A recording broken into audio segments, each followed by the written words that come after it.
Una Renoleta sin patente era la señal que algo extraño ocurría en el interior de esta casa en la comuna de Puente Alto. El cabo del ejército Manuel Leyton, asignado a la DINA, y su acompañante Heriberto Acevedo habían robado el vehículo hace pocos días a un ciudadano francés. El objetivo, conseguir repuestos para otros autos del mismo modelo utilizados por ese organismo de seguridad. Pero la denuncia por el robo había llegado a manos de carabineros. Los policías habían logrado ubicar el vehículo y, sin saber que se trataba de agentes de la DINA, se preparaban para actuar. Era la tarde del 21 de marzo de 1977.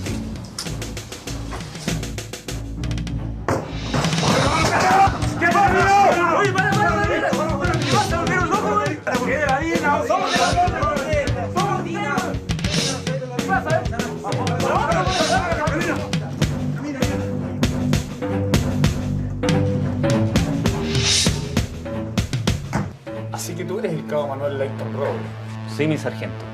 Y le repito que estoy en comisión de servicio de la DINA. Luego de ser detenido por la policía, producto del robo de la Renoleta, el cabo del ejército Manuel Leyton fue interrogado por los carabineros. Le repito que estoy en comisión de servicio de la DINA, así que... En tono altivo e incluso amenazante, señaló que había actuado por órdenes de sus superiores de la DINA. Vamos a ver. El cabo Leyton recuperó finalmente su libertad, pero el incidente con la policía no pasó inadvertido. Algunas versiones señalan que fue golpeado y torturado por los carabineros, producto de lo cual terminó en un centro asistencial. Otras informaciones afirman que su actitud imprudente enfureció a sus jefes de la DINA, lo que habría marcado su sentencia de muerte. Según esas mismas fuentes, Leyton se habría convertido en un verdadero conejillo de indias para probar los efectos del mortífero gas sarín, que en esa época era desarrollado por el químico de la DINA, Eugenio Berríos.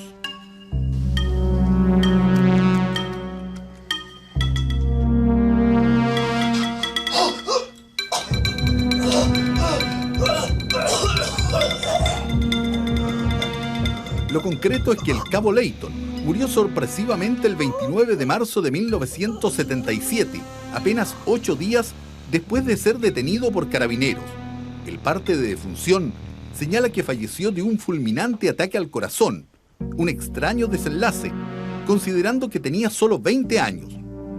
También un año antes había muerto en extrañas circunstancias, aparentemente víctima del gas sarín, el conservador de bienes raíces de Santiago, Renato León.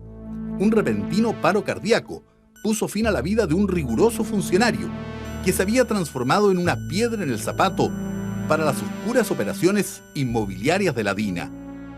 Queda establecido en el proceso Letelier que el gas sarín fue utilizado por la DINA para darle muerte a personas que eran contrarios o enemigos del régimen militar.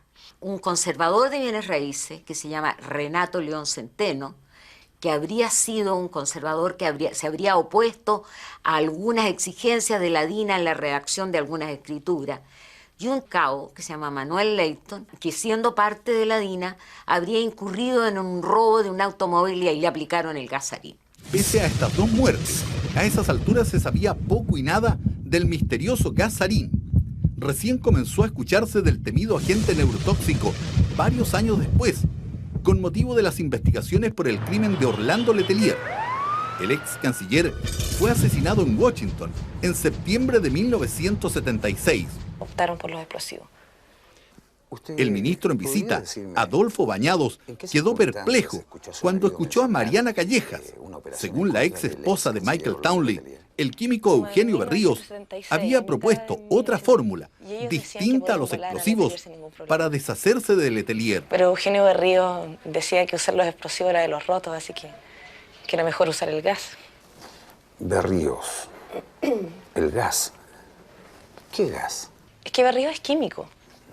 Y tenía un laboratorio que estaba instalado en el cuartel de Quetropillán. Y él había logrado fabricar el gas sarín. El gas sarín es un químico que se usaba para eliminar a las personas. Con un poco de gas el sujeto moría instantáneamente. Es como un paro cardíaco. Eugenio Berríos se había transformado así en un personaje clave en el caso Letelier. Pero ¿quién era el misterioso químico que Mariana Callejas había mencionado con tanta insistencia ante el ministro Adolfo Bañados? Su historia pública se remontaba a fines de la década de los 60, cuando era un joven estudiante de bioquímica en la Universidad de Concepción. Allí era conocido como el Conde por su forma de vestir y sus modales, anticuados y conservadores. El día 18 de octubre de 1967, un grupo de jóvenes del MIR realizaba en el patio central de esa casa de estudios un acto en homenaje a la memoria del Che Guevara, asesinado en Bolivia.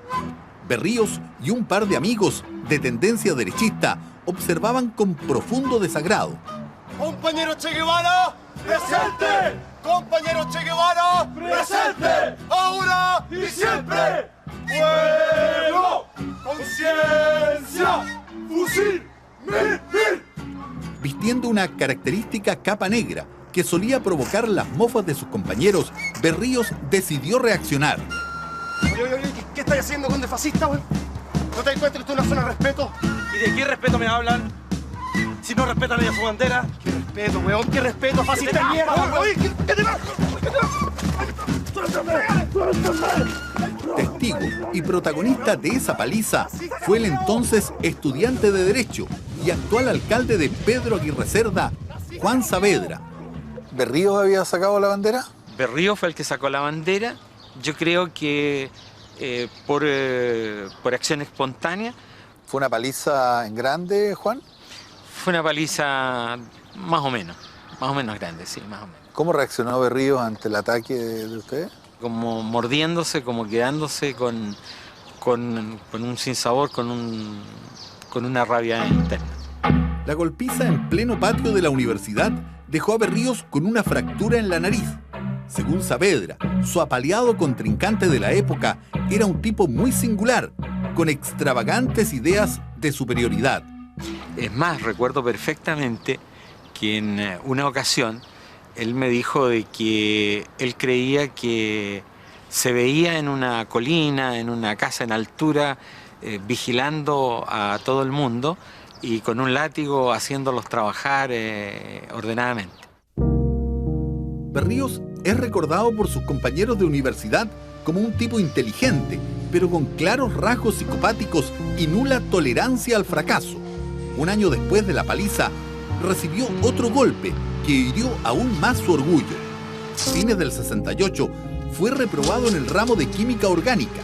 Humillado e impotente, fraguó una increíble venganza. Sigilosamente en uno de los laboratorios de la universidad, comenzó a preparar una poderosa bomba. El objetivo, volar la Facultad de Química y Farmacia. Sin embargo, al igual que en el acto del Che Guevara, sería sorprendido con las manos en la masa. ¿Qué estás haciendo aquí a esta hora? ¿Ya no hay clase? Adelanto un trabajo que tengo que hacer. Estoy haciendo una bomba, weón. Mejor sean rápido aquí. Va a ser mucho calor dentro de un rato más. El único que se va a ir cagando aquí soy vos, weón. La sanción fue dura. Berríos fue expulsado de la universidad y debió dejar Concepción. Luego, culminaría sus estudios en la Universidad de Chile en Santiago. Pero si algo marcó la vida de Eugenio Berríos, fue el triunfo de Salvador Allende y la Unidad Popular. No dudó un segundo y se inscribió en el movimiento nacionalista Patria y Libertad. Siempre me llamó la atención que vestía con traje, corbata, abrigo azul en el invierno, o sea, lo que era un poco raro para un estudiante universitario. Como a la antigua, ¿no? Más o menos, sí. Un hombre, claro, formado en la escuela antigua.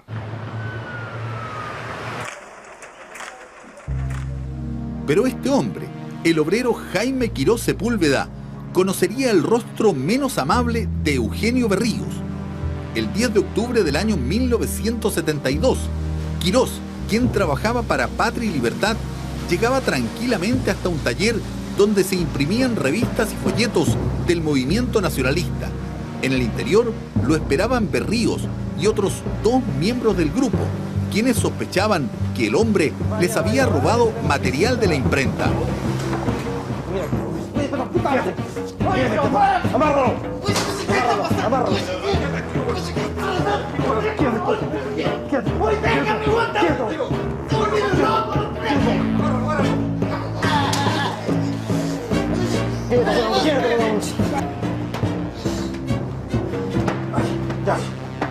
¡Callao, mierda, callao! ¡Cárgate, mierda! ¿Qué te has creído, weón? ¿Crees que puedes robar la partida y salirte con la tuya? Los archivos de la época revelan que un enajenado Berríos no tuvo compasión con el obrero Quirós, quien luego presentaría una querella por secuestro y lesiones graves. ¡Revistas y documentos! Berríos llegó a estar 5 días detenido en la penitenciaría de Santiago, pero luego la causa fue sobreseída. Pese a este incidente, los jefes de la época de Patria y Libertad guardan otro recuerdo del joven Berríos. Era una persona extremadamente teórica, seguramente no tenía las condiciones para hacer un comando. Eso se veía a simple vista.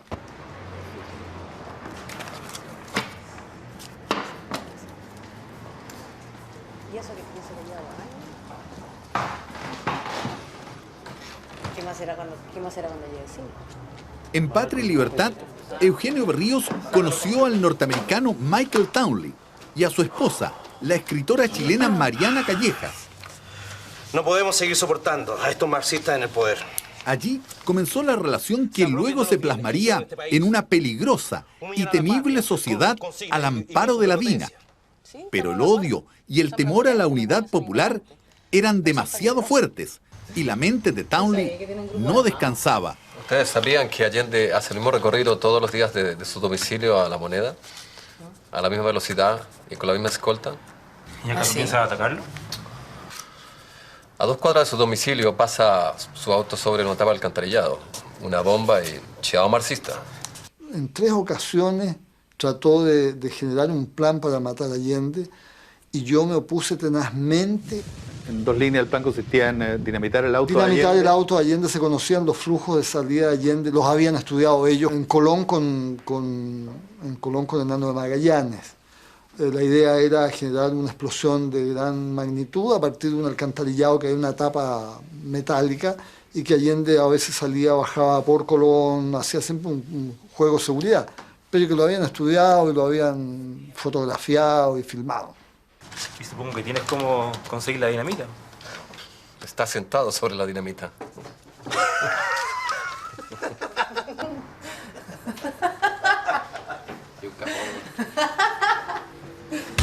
Luego vino el golpe militar y Patria y Libertad se disolvió al día siguiente. Pero el fervor y el fanatismo de Eugenio Berríos no se detendrían con el fin de la unidad popular.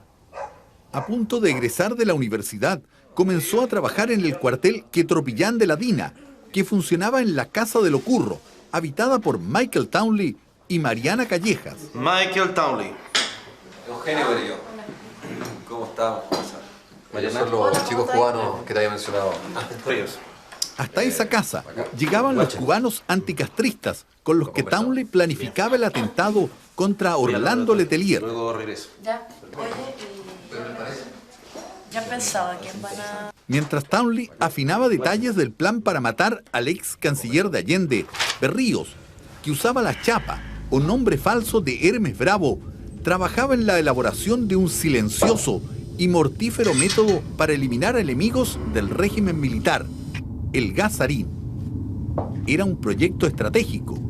Chile estaba aislado internacionalmente, sufría el bloqueo para comprar armas y las fronteras con Perú, Bolivia y Argentina estaban cada día más calientes. El gas sarín podía ser utilizado también como una efectiva arma de defensa ante eventuales conflictos internacionales. Berríos se había transformado en un personaje clave. Perfecto. Y lo hizo porque la DINA quería tener un arma defensiva que pudiera utilizar los chilenos y el ejército en un posible y eventual problema con un país limítrofe como era Argentina. De tal manera de que por eso se invierte en una cantidad enorme de dinero en la adquisición de todo este material para poder tener, qué sé yo, laboratorios y diferentes implementos que se compran a través de los viajes que hace Townley a los países europeos. Toribio, cuidado con ese horno, es muy delicado.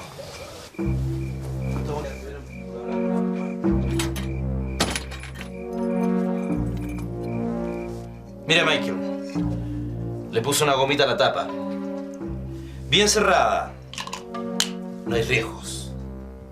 Ahora, si necesitas usarlo, debes usar guantes. Primero, respiras bien, bloqueas tu respiración. Luego abres la tapa del frasco. Presionas una vez bien fuerte hacia la nariz del tipo. Y luego tapas el frasco. ¿Y cuánto demora en hacer efecto? A la primera respiración, los miligramos entran en el sistema nervioso. A los 2 segundos, el tipo no puede mover ni respirar. A los 3 segundos, paro cardíaco. Y chao pescado. ¿Estás seguro? ¿Así de rápido? Así es, señor. Por eso debes usar guantes. Y sin respirar. ¿Pero qué pasa si se rompe? ¿Se muere? Eso depende. Si andas en avión o en auto, hasta luego. Si no, sin respirar. Y arrancar.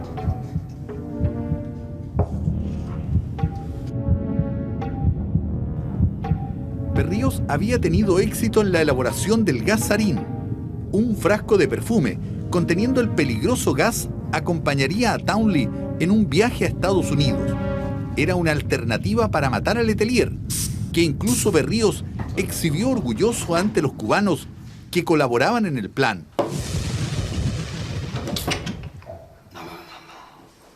Ni lo pienses.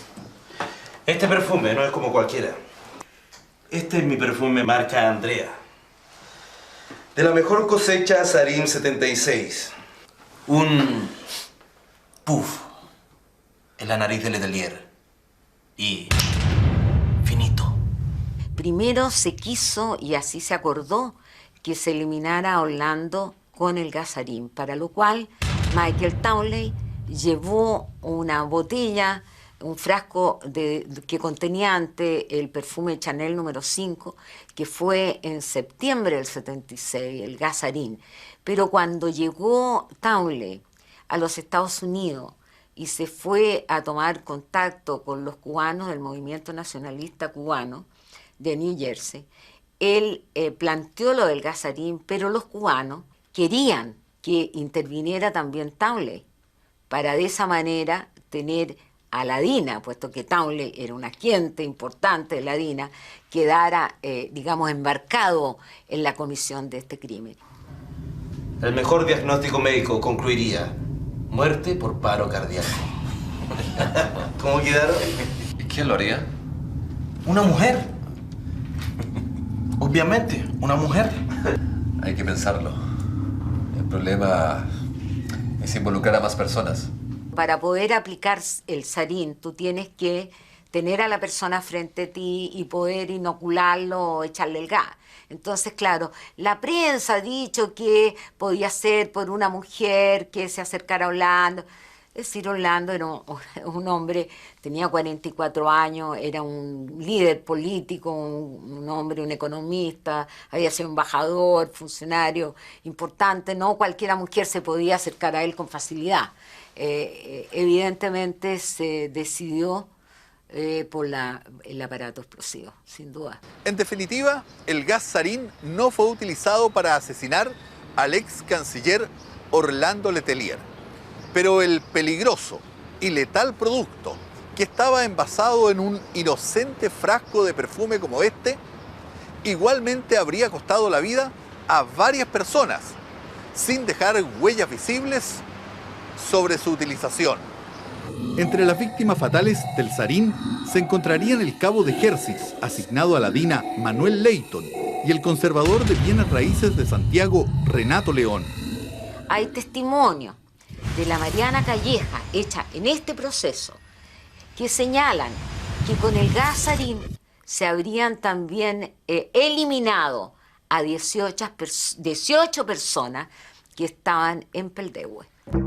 Una vez desechada la alternativa del Sarín, el plan para eliminar a Orlando Letelier continuó su curso.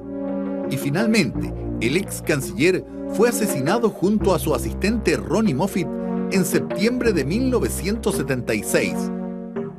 Pero Townley no permanecería mucho tiempo en las sombras. Estados Unidos lo acusó a él y al capitán de ejército Armando Fernández Larios como autores del crimen. La verdad comenzaba a vislumbrarse, provocando el evidente nerviosismo del químico Berríos. ¿Qué pasa, Eugenio? Estoy preocupado. Todo el mundo sabe que Estados Unidos está pidiendo tu extradición.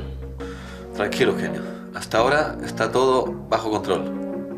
Nadie nos va a entregar así como así a la justicia. No lo sé. En todo caso, hay que buscar otro lugar para que tú te escondas.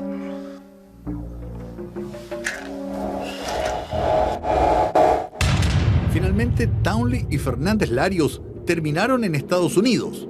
La presión de la justicia norteamericana había desarmado el andamiaje de la DINA y Berríos sentía el agobio.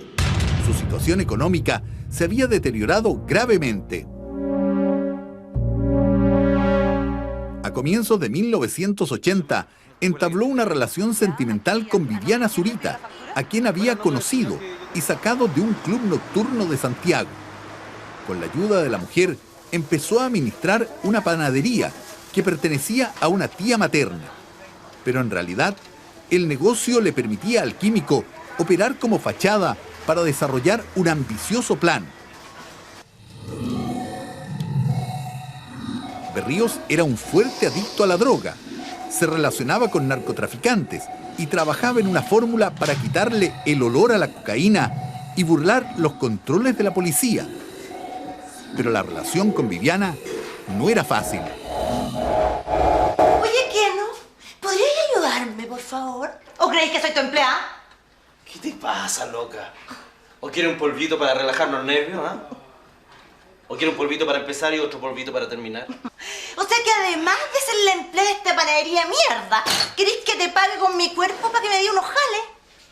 Primero, esta panadería mierda nos permite vivir. Y segundo, trata de no olvidar que te saqué precisamente de una casa de puta. Y tú, asesino de mierda, que no se te olvide que yo sé lo que hiciste. Hermes Bravo. Viviana podía amenazar a Berríos porque conocía muchos de sus secretos. Además de fabricar el sarín, el químico había trabajado con otras sustancias tóxicas que también se habrían probado contra enemigos del gobierno militar. Berríos sigue trabajando con sustancias químicas en un laboratorio privado. Su aspiración máxima era crear la cocaína sin olor.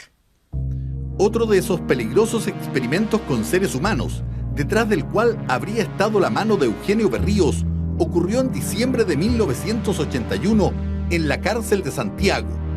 Una bacteria asesina que infectó la comida de un grupo de 8 internos, entre los que se encontraban presos políticos y reos comunes. 6 quedaron graves y 2 murieron, uno casi de inmediato y otro posteriormente a causa de las secuelas. Las víctimas fatales fueron los presos comunes Víctor Corbalán y Héctor Pacheco Díaz. Se refiere a un envenenamiento de un grupo de presos en la cárcel pública y que se contaminaron con butulimia, provocándose indudablemente secuelas bastante graves que implicó una intoxicación aguda de ellos, con meses de recuperación en los hospitales. Según el abogado Héctor Salazar, hay pruebas más que suficientes que lo ocurrido en la cárcel pública se trató de un frío y planificado acto de terrorismo de Estado. Se ha logrado determinar el ingreso de esa bacteria en forma clandestina a Chile a través del Ministerio de Relaciones Exteriores, llevada al bacteriológico de Santiago y de allí al complejo químico del Ejército de Talagante, la butulimia. Un gramo objetivo de butulimia de estas esporas de una letalidad sobre 100.000 personas, si es bien esparcido. A las 5 de la tarde del viernes 22 de enero de 1982, fallecía en este lugar, la Clínica Santa María de Santiago, el expresidente de la República, Eduardo Frei Montalva. Lo que parecía una rutinaria operación de hernia al hiato se había complicado inesperadamente, derivando en una agresiva y mortal infección. Pocos días después, también moriría asesinado el líder sindical Tucapel Jiménez. 20 años más tarde, la senadora Carmen Frei planteaba en el Congreso las dudas de la familia y las sospechas sobre la posible intervención de manos asesinas en la muerte de su padre. Yo creo, señor presidente, tener el derecho a preguntarme ante el país si hubo un plan para asesinar a Tucapel. ¿Por qué no lo pudo haber contra mi padre, quien en el ámbito político era el líder de la oposición al régimen?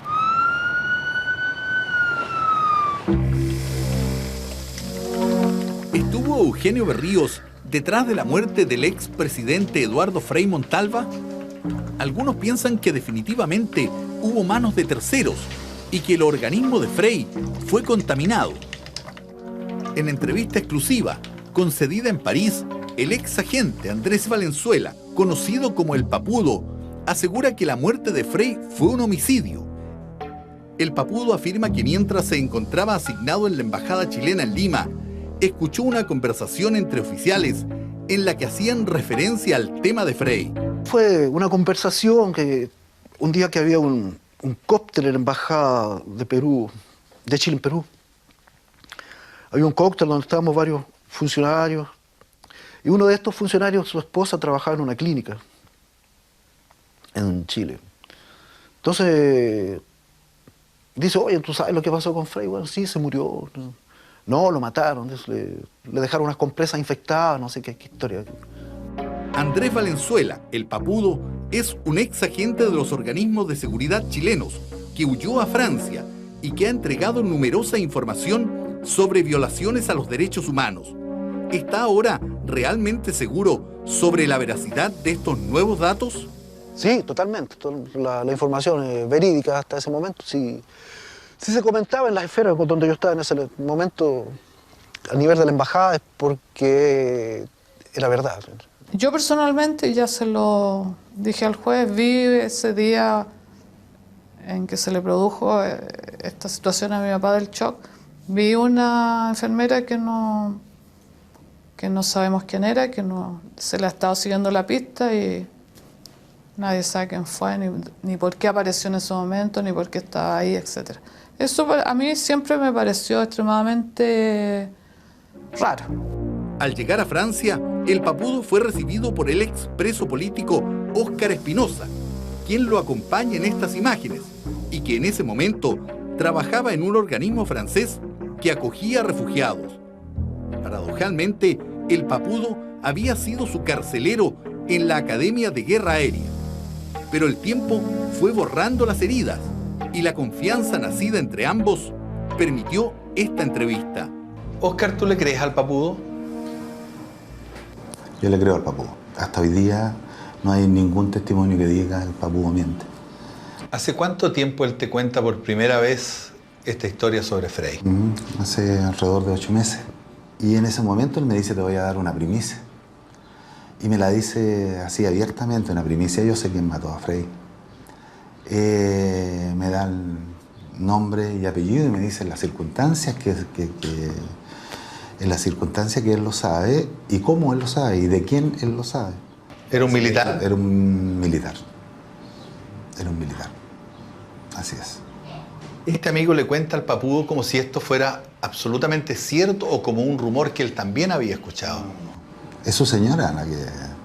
Y no es el amigo, tengo entendido que es la señora que le cuenta al Papudo, en una reunión familiar, una reunión más íntima. No como lo cuenta ahora, que él dice en un grupo de personas, qué sé yo, O sea, la información que recibe el Papudo es directo de la enfermera que trabajaba en la clínica Santa María. Así es. ¿La enfermera presencia directamente cuando ocurre el hecho? Es lo que él me dice. En la conversación sostenida en Francia, Valenzuela se refirió a la persona que supuestamente puso la gasa envenenada a Frei. Se trataría de un preparador físico vinculado al fútbol y actualmente fallecido. Estaba metido en el fútbol, creo en la Unión Española, en la selección chilena de esos años. Era Kinesiólogo o algo así, sí. ¿Él le habría puesto la gasa envenenada a Frey? Así es. ¿Usted no tiene ninguna duda respecto al nombre de esa persona? Ninguna duda. Y realmente es una noticia que nos ha impactado mucho y esperamos que entre en el proceso que se está llevando por el juez Madrid en el caso Berríos. En esa misma época, comienzo de la década de los 80, la buena estrella del temido químico de la DINA parecía eclipsarse para siempre.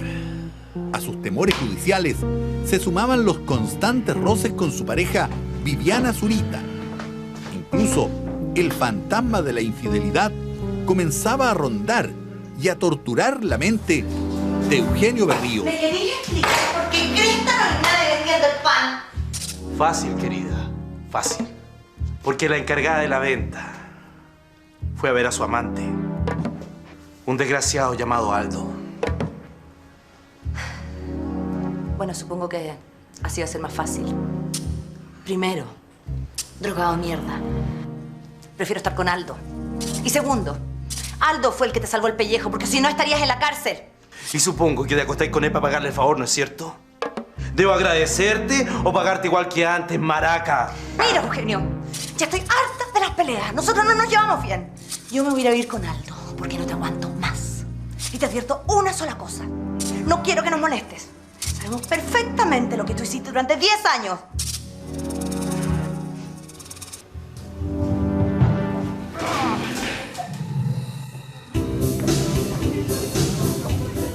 Berríos acostumbraba a ahogar sus penas y frustraciones en distintos clubes nocturnos del sector alto de Santiago. Separado de Viviana, no tardó en conocer a quién sería su nueva pareja, la bailarina de uno de esos locales, Gladys Schmeisser. En esa época, Berríos estaba empeñado en procesar hierbas naturales y transformarlas en productos afrodisíacos. Solamente a Eugenio se le podría haber ocurrido hacer de... Una idea que compartía con sus amigos más cercanos, pero que no tardó en terminar en otro sonado fracaso. ¿Y por qué esas caritas? ¿No van a festejar con nosotros? ¿Y por qué se ganaron la lotería? Sí, pues así que van a tener que felicitarnos. Atrapado por la droga y la noche, Berríos se deslumbró con Gladys, en ese entonces una mujer joven y atractiva. Lo que había comenzado como un romance más, terminaría sorpresivamente en el altar. Pero la alegría y la tranquilidad de Eugenio Berríos no durarían mucho. El testimonio de Mariana Callejas lo había involucrado directamente en el caso Letelier, y el juez Adolfo Bañados ahora deseaba interrogarlo. Sin embargo, el químico estaba desaparecido y aparentemente tenía problemas para tomar conciencia de su nueva realidad. Incluso, a mediados del año 91, se había dado el lujo de tener actitudes desafiantes y hasta prepotentes con los detectives que deseaban ubicarlo. Señor juez, es mi deber informar que hoy recibí un llamado telefónico de Eugenio Berríos. Se identificó. Me dijo que él estaba al tanto que yo estaba encargado de la investigación. Le recordé que usted lo había citado en varias oportunidades y que tenía que presentarse. No dijo nada. Recuerdo que dijo, déjeme tranquilo, y colgó. Pero esto es el colmo. Voy a firmar de inmediato una orden de detención en su contra. Señor actuario, una orden de detención.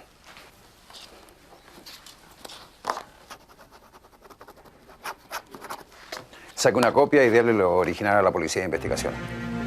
El juez Bañados no podía perder más tiempo.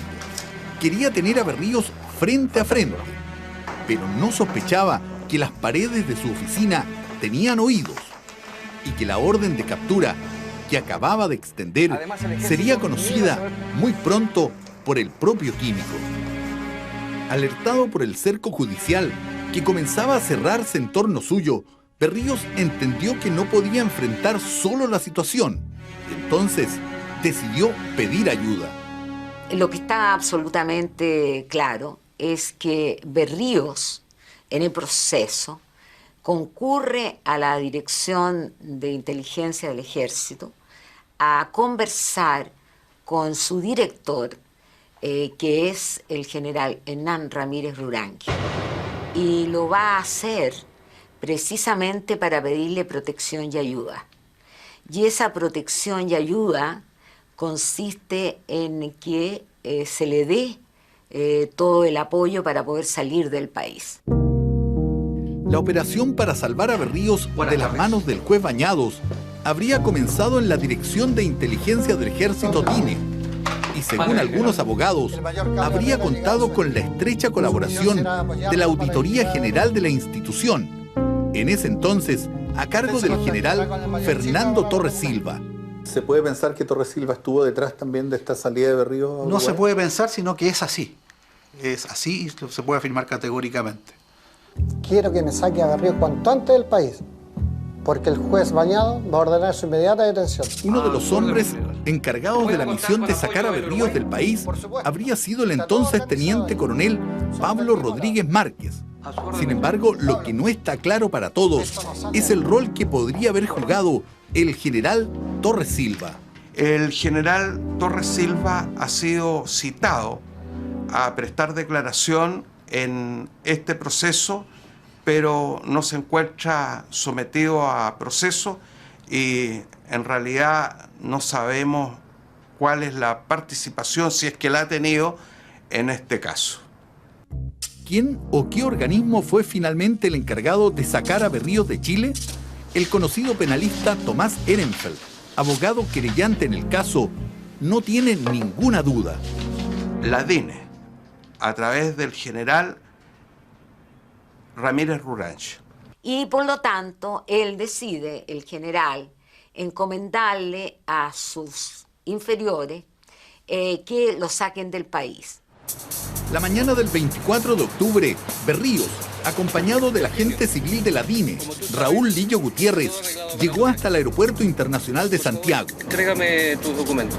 Con identidad falsa, el destino final era Montevideo, un viaje con insólitas escalas. En avión a Punta Arenas, en auto a Río Gallegos y luego a Montevideo. Claramente sabemos ahora cómo sale. Sale por la unidad especial que se llama de Asuntos Internos, que lo dirige el capitán Silva Valdés, don Arturo Silva Valdés, que es dependiente directo del general Hernán Ramírez, y que él es el que organiza una operación de inteligencia mediante la cual se saca a Berríos con un pasaporte falso, bajo una identidad falsa, se le compra el pasaje, se le hacen todos los gastos con la Dirección de Inteligencia, absolutamente. Existía una orden de aprehensión en su contra por no haber comparecido, de tal manera de que ese fue el verdadero motivo de la estadía forzada de Eugenio Berríos por parte del DINE en Uruguay. Si él hubiese vuelto, no le quepa la menor duda de que los resultados del proceso de Orlando Letelier, con sus penas y con sus responsables, habrían sido muy diversas a las que realmente fueron. Berríos cuando se va, por supuesto, lo único que quiere es escapar de la justicia chilena para no verse obligado a confesar. Entonces, él llega a Montevideo. Según el proceso, Berríos llegó a un departamento en pleno centro de Montevideo, donde fue recibido por el agente Carlos Herrera Jiménez, quien también se encontraba oculto en esa ciudad. Además, lo esperaba quien sería uno de sus custodios, el mayor de ejército, Arturo Silva Valdés. Hola, Rodrigo, ¿cómo estás? Hola. ¿Cómo estuvo el vuelo? Bien, bien. Veo que ya conociste al mayor Carlos Herrera. Así es. Oye, dame tu documento. Ya no te sirve. Paredes. Eres el señor Paredes ahora. ¿Estamos ok? Ok. De acuerdo a los testimonios recogidos posteriormente, Berríos se mostraba confundido y no parecía comprender cabalmente su condición de fugitivo. ¿Cuánto rato más tenemos que estar aquí? No sé. Hasta que se olviden del asunto, le echen tierra. ¿Y cómo vamos a vivir todo este tiempo? ¿Y mi mujer, la plata, mi familia en Santiago? A ver. Nos están salvando el pellejo de Berrío, así que tómatelo con calma. Del asunto del dinero, no te preocupes, yo te voy a proveer. De tu mujer, sí, la vas a poder ver, pero con cuidado. ¿Qué pasa?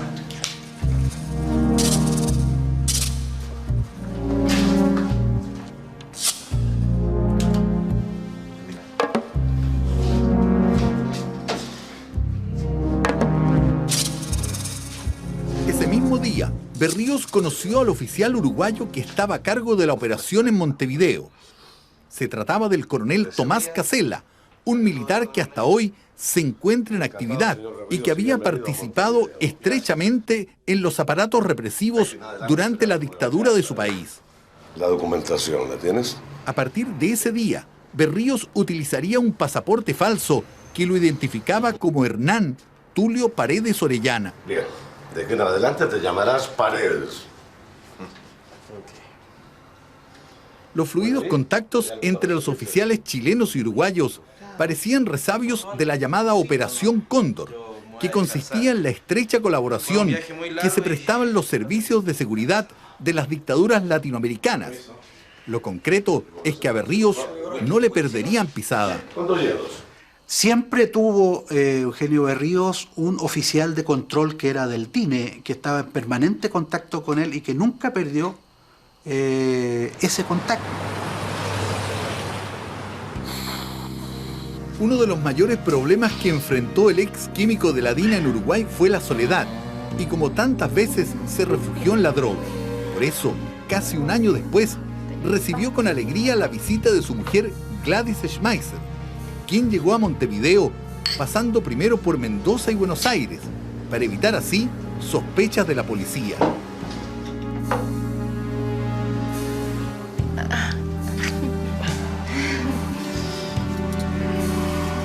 Ay, guatón, te eché tanto de menos.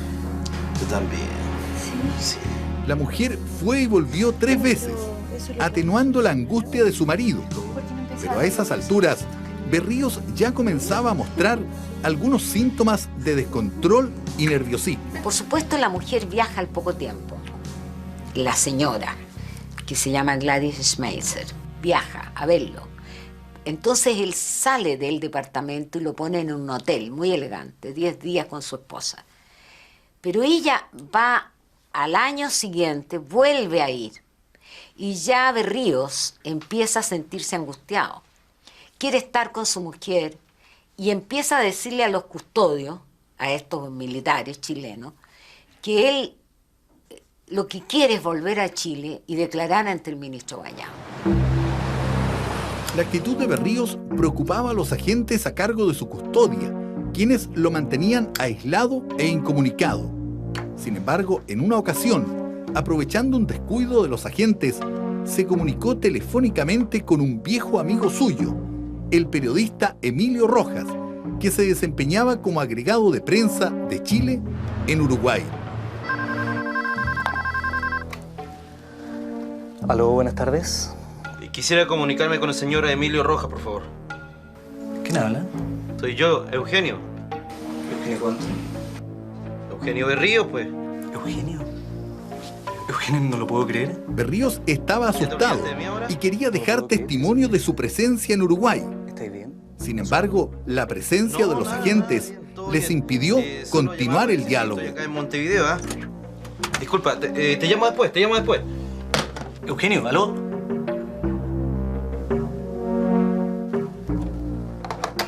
Y a principios del año 1992, cuando hace el llamado a la Embajada de Chile, es trasladado al balneario de Parque del Plata.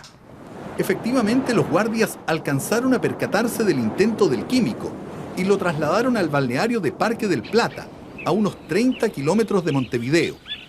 Allí fue alojado en la casa de veraneo del capitán de ejército uruguayo Eduardo Radaelli, quien también participaba de su custodia.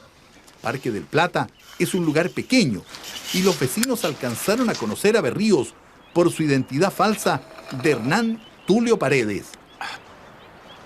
Y buenas tardes, señor Paredes. ¿Cómo anda?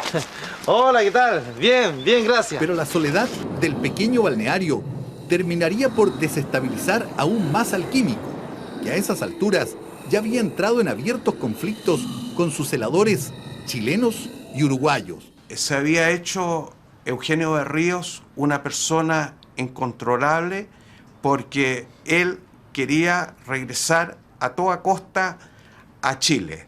Se había aburrido de esta estadía forzada a que lo mantenía el DINE en Uruguay.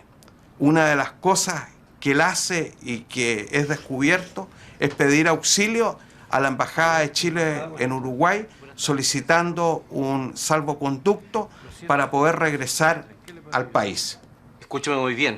Mi nombre es Eugenio Berríos. Yo estoy secuestrado. Necesito ayuda, un salvoconducto. Algo que me ayude a regresar a Chile, por favor. ¿Me entiende? Mire, señor Berríos, entiendo. Pero tiene que presentarse en persona al consulado para cualquier trámite. Pero acabo de decirle que estoy secuestrado por la cresta. La actitud fría y escéptica del cónsul Federico Marul terminó por alterar definitivamente a Berríos. La mañana del 15 de noviembre de 1992, el capitán uruguayo Eduardo Radaelli debió subir al techo de su casa en Parque del Plata para reparar un desperfecto en una cañería. Por momentos, la estricta vigilancia sobre Berríos se relajó. Era la oportunidad que el químico chileno había esperado silenciosamente y con ansiedad.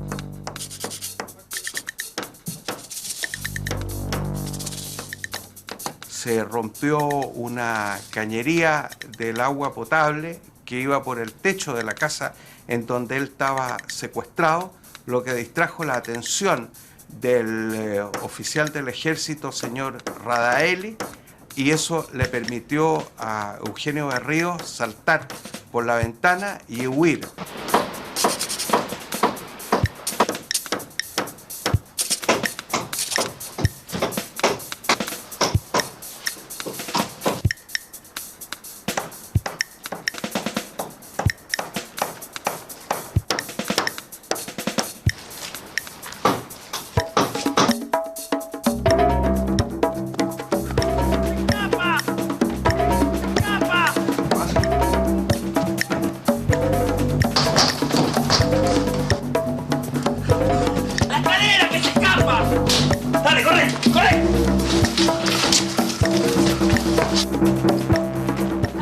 Chilenos y uruguayos no pudieron impedir la huida de Berríos, quien pidió angustiosamente auxilio en la casa del capitán en retiro de la Armada, Hugo Cabrera.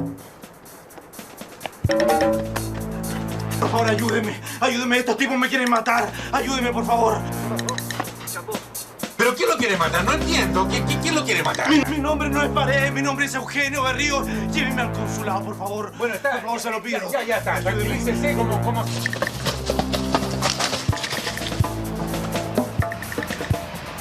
El temor reflejado en el rostro de Berríos convenció a su vecino, quien se decidió a acompañarlo a la comisaría del balneario. La situación se había escapado completamente de las manos de los guardias. Por favor, señor comisario. Mi nombre es Eugenio Berríos. Me tienen secuestrado. Eran las 10 de la mañana cuando Berríos y el sorprendido vecino llegaron hasta el cuartel de la policía que estaba a cargo del oficial Elvio Hernández. Coronel Radaelli a sus servicios. Exijo que me entregue a este hombre. Este es un asunto de Estado. Además está loco. Estos son los tipos que me tienen secuestrado y me quieren matar. Exijo protección, por favor. Pará, por favor. Yo no entiendo nada aquí. Yo no sé a quién creerle acá. Pero vos tenés que ayudarlo. Sí, pero un momento, señor, no se meta, ¿eh? A ver, ustedes tres me esperan afuera, por favor, ¿eh? ¿Pero qué? Esperá afuera, por favor, dije. Pereira, acompañando. Tenés que ayudar. Momento, señor, no se meta. Escúcheme muy bien. A ver, vamos por parte, ¿eh? El episodio en la comisaría permaneció oculto casi un año, hasta que la entonces diputada uruguaya Matilde Rodríguez recibió una carta anónima, aparentemente de un policía, donde se denunciaban los desesperados gritos de auxilio de Berríos en la comisaría de Parque del Plata. Y estaba escrita aparentemente por un policía, donde se denunciaba que un ciudadano chileno, apellidado Berríos, había concurrido a una seccional de policía acusando estar perseguido y secuestrado. El oficial policial le tomó la denuncia y luego entró acompañado, enseguida entraron unos militares diciendo que no, que en realidad esta persona estaba un poco alterada, que eran amigos, que vivían en su casa. ¿Qué nombre me dijo que era? Eugenio Berríos, chileno. Pero el incidente en la comisaría estaba recién comenzando. Mientras Berríos relataba su versión al oficial Hernández, el capitán Radaeli llamaba de urgencia a su superior, el coronel Tomás Casella. Berríos se fugó. El jefe viene en camino. ¿Qué vamos a hacer? Carajo, por menos que esto me fusilan. ¿Qué vamos a hacer? Tenemos que buscarlo. ¿Qué pido? Es que me lleven a comisario. Exijo que me entregue a este hombre. Este es un problema de Estado. Además está loco. En primer lugar, señor, esto es una comisaría. Usted no me exige nada. Aquí mando yo. Usted dice que este hombre está loco. Y este hombre pide protección. A ver, vamos a hacer lo siguiente. Me lo voy a llevar al policlínico para que lo vea un doctor, que lo examine. Y él me va a decir si está en su sano juicio o no. García, quédate en la guardia. Ya. Señor, tranquilo. Tranquilo, señor. Si le creo. Vamos a ir al policlínico y ahí vamos a... Ya, tranquilo. Acompañado del comisario Hernández y de su vecino, Berríos llegó hasta el policlínico local. De cerca vigilaban los militares chilenos y uruguayos. En el centro asistencial fue atendido por el médico de turno, el doctor Juan Ferrari, quien debía dirimir sobre su estado mental. Ellos tienen toda mi documentación. Calma, hombre, calma. Toda mi documentación. Y no me dejan ir al consulado. Ahora planean eliminarme porque sé demasiadas cosas. Y es un momento en que Eugenio Berríos aprovecha para decirle al doctor de que está secuestrado y que tiene sus minutos contados. Escúcheme, aquí tengo una fotocopia con mi carnet de identidad para que me crea. Saca de sus zapatos y le pide al doctor de que avise a las autoridades chilenas de que lo van a asesinar.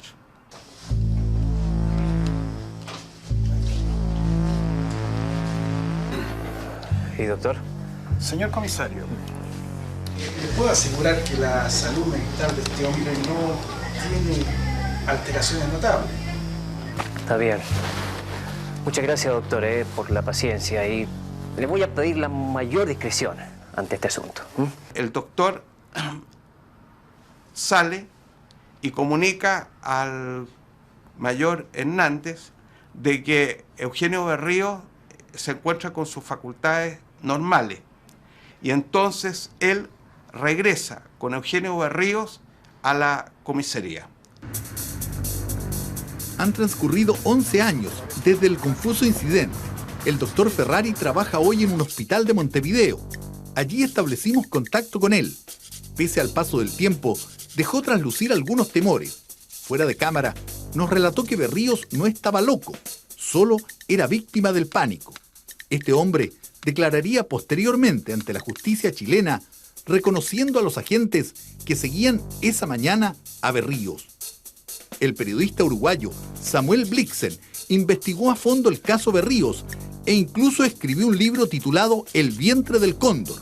Durante su reporteo conversó con el doctor Ferrari y estas fueron las impresiones de Blixen sobre un médico que se convirtió casualmente en una pieza clave. Era evidente que estaba atemorizado y que además creía en la versión de Berríos y creía, es decir, tomaba como ciertos y como posibles los propios temores de Berríos sobre una persecución. Berríos entró en la comisaría de Parque del Plata diciendo Pinochet quiere matarme.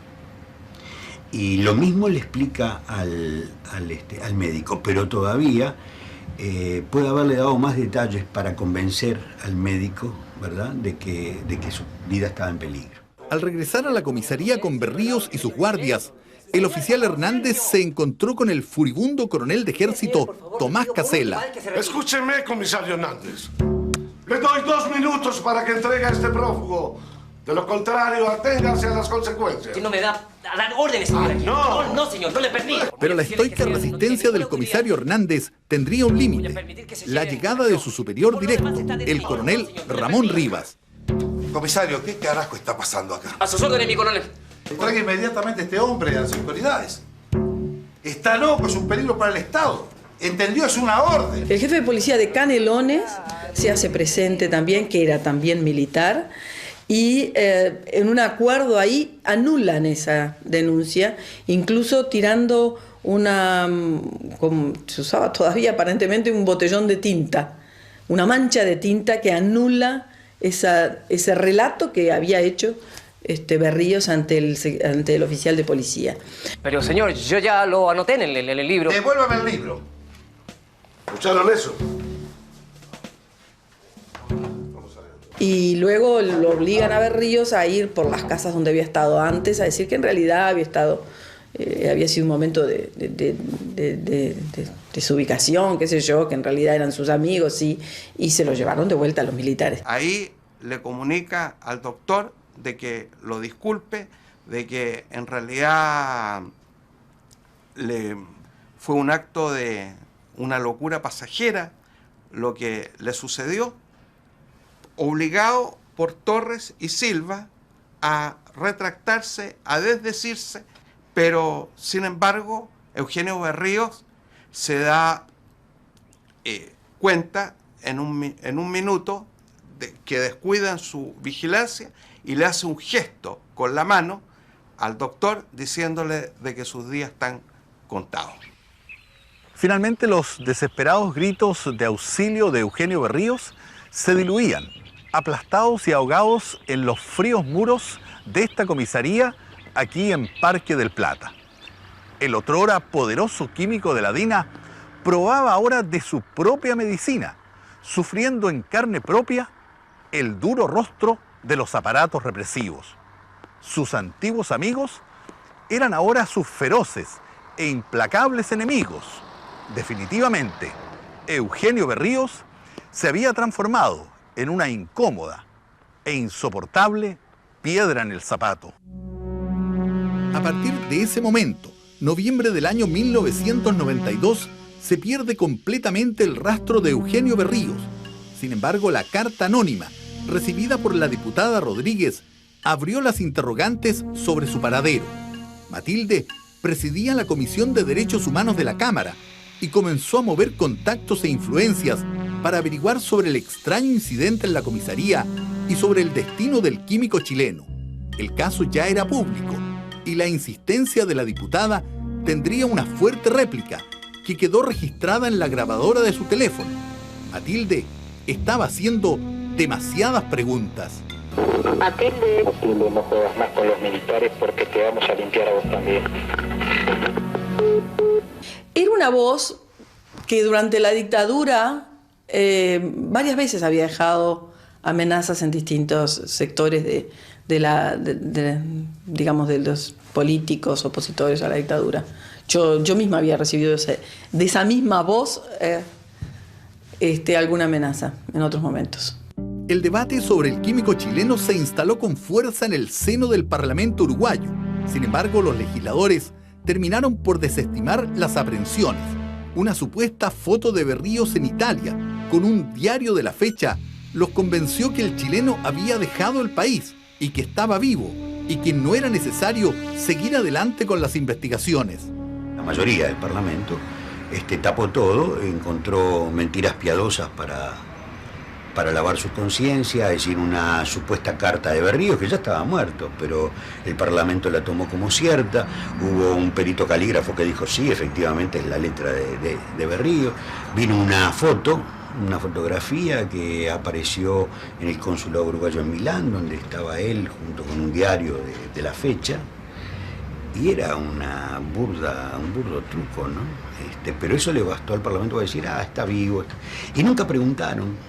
El caso Berríos se había transformado en un verdadero fierro caliente en manos de las autoridades uruguayas, que se habían apresurado a describirlo y a circunscribirlo simplemente como un problema entre chilenos.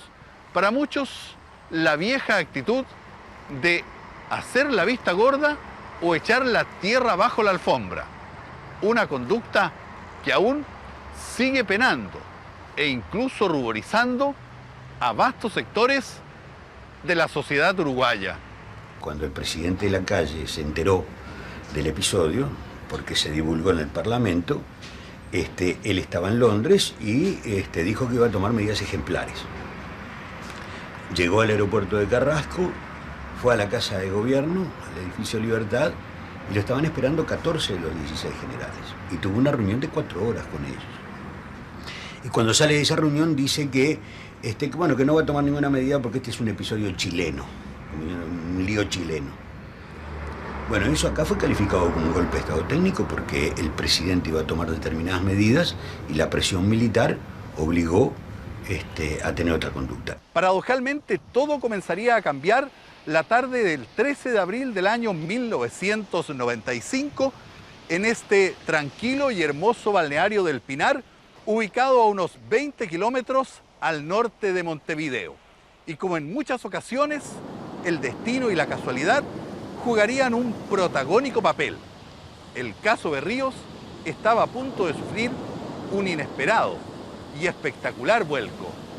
Esa mañana, un lugareño recorría distraídamente la playa en un sector donde el viento suele remover constantemente la arena. Repentinamente, un extraño bulto que asomaba entre las pequeñas dunas llamó su atención.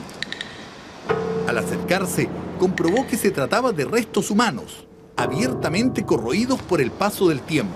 Las osamentas quedaron en manos del antropólogo forense Horacio Soya, quien debía determinar la causa de muerte e identificar el cuerpo, que parecía corresponder a un hombre de unos 40 años.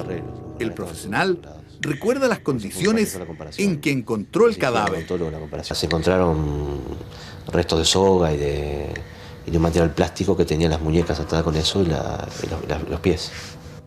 O sea, estaba amarrado. Estaba amarrado. Obviamente estaba amarrado y seguramente lo hicieron hincar. Y la típica ejecución hincado y con la cabeza hacia adelante, ¿no? El agujero de bala, los agujeros de bala estaban sobre el lado izquierdo, aquí debajo. Uno estaba acá y el otro acá, muy cerca los dos.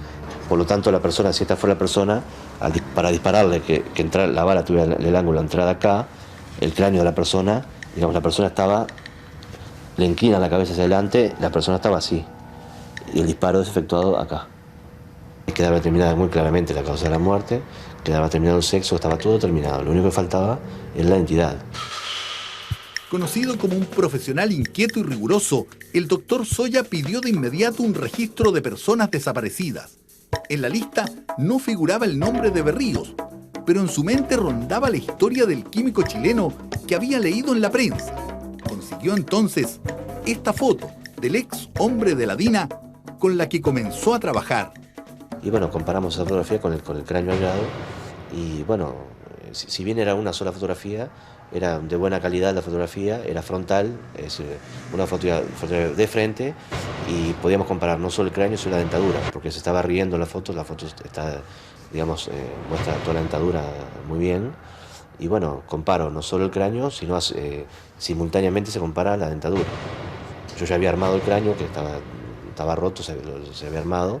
Y bueno, comparando el cráneo con la fotografía, me da con total certeza que corresponde a este individuo, ¿no? El hallazgo del cadáver de Eugenio Berríos y su posterior identificación provocó un fuerte remesón político tanto en Chile como acá en Uruguay.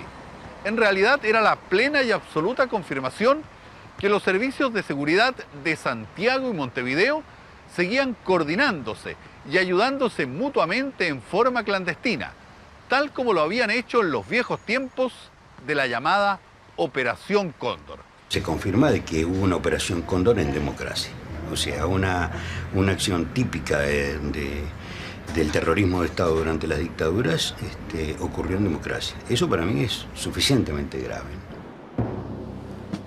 La investigación que lleva en Chile el ministro Alejandro Madrid establece hasta el momento que en el frío asesinato de Berríos participaron oficiales chilenos y uruguayos, quienes, aprovechando la soledad del lugar, no tuvieron problemas para deshacerse del hombre que les había provocado tantos dolores de cabeza. Maniatado, vendado y luego puesto de rodillas, Berríos fue fríamente ejecutado de 2 balazos.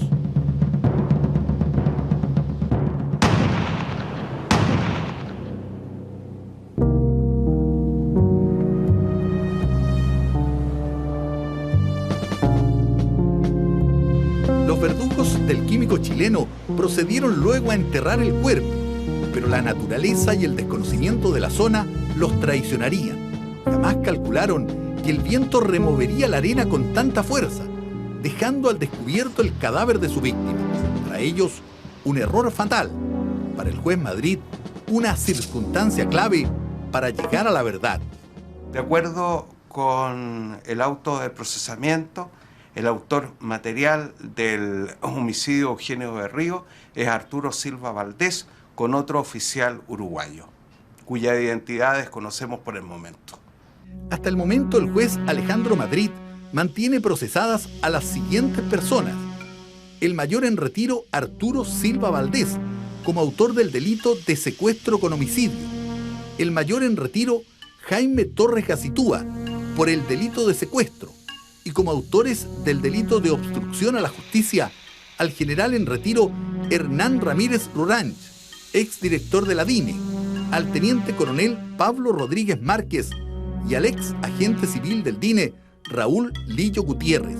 Como encubridor está procesado el general en retiro Eugenio Covarrubias, sucesor de Ramírez al mando del DINE. Paradojalmente, los oficiales uruguayos Tomás Casela y Eduardo Radaeli solo recibieron en su momento una sanción administrativa menor por parte del ejército uruguayo. Los mayores en retiro, Arturo Silva Valdés y Jaime Torres Gacitúa, se encuentran actualmente en prisión preventiva en el Comando de Telecomunicaciones del Ejército. Según el proceso, ambos mantuvieron cautivo a Berríos en Uruguay. Desde su lugar de reclusión, entregaron su testimonio al programa Informe Especial. Tenemos la absoluta convicción, la convicción personal, la convicción de soldado y por sobre ello, la convicción de cristiano, que no tenemos absolutamente un grado de participación en el asesinato o desaparición del señor Eugenio Berrío. El único asesinato que se está haciendo es el de nosotros, el de nuestra familia, el de nuestros hijos, el de nuestros amigos, el de las personas que nos quieren. Aún no tenemos oportunidad de empezar a demostrar nuestra absoluta inocencia y ya en la prensa se nos condena. Yo creo de que están equivocados por cuanto existen presunciones fundadas en el proceso de que ellos tuvieron una participación en el homicidio de Eugenio Berrío. Silva Valdés y Torres Gacitúa, que además pertenecieron al cerrado círculo de seguridad del general Pinochet, podrían recibir próximamente, al igual que el resto de los inculpados, el fallo de primera instancia del ministro Alejandro Madrid. Yo creo de que la investigación en este minuto debería estar próxima a cerrarse. Las pruebas son contundentes, múltiples, graves, y nosotros estamos ciertos de que van a ser en definitiva condenados. Y las penas tendrían que ser para los autores materiales del homicidio de Eugenio Berrío las penas máximas, que en este caso sería presidio perpetuo calificado. Según el abogado Tomás Ehrenfeld, la tranquilidad de la que inexplicablemente han disfrutado los oficiales uruguayos Radaeli y Casela podría llegar a su fin. Realmente es inexplicable, y la octava sala de la Corte de Apelaciones señaló en su última resolución al ministro don Alejandro Madrid que estudiara la posibilidad de solicitar la extradición de estos siniestros personajes. Este es el sector exacto de la playa El Pinar, donde en abril de 1995, 2 años después de ser ejecutado, fue encontrado cubierto por la arena el cadáver de Eugenio Berríos. 2 balas de grueso calibre, disparadas a quemarropa, no solo destrozaron el cráneo del ex químico de la DINA, sino que además también cubrieron con un pesado manto de impunidad la llamada Operación Andrea, probablemente el más siniestro, peligroso y secreto de los planes elaborados por la DINA, que consistía en el desarrollo de productos químicos como el gas sarín, silenciosas armas letales dispuestas a eliminar, sin dejar huellas de ningún tipo, a quien se pusiera por delante. ¿Estará finalmente esa impunidad llegando a su fin? También es un tema de seguridad nacional, porque si en Chile se produjeron el gas sarín, etcétera, productos tóxicos, ¿dónde están? Situación grave. En una revista americana, y lo tengo subrayado y lo mostré en el Senado de la República, aparece que hay presunciones de que estos productos, de los cuales fue la guerra de Irak, que tendría estos productos, podrían haber sido vendidos por Chile.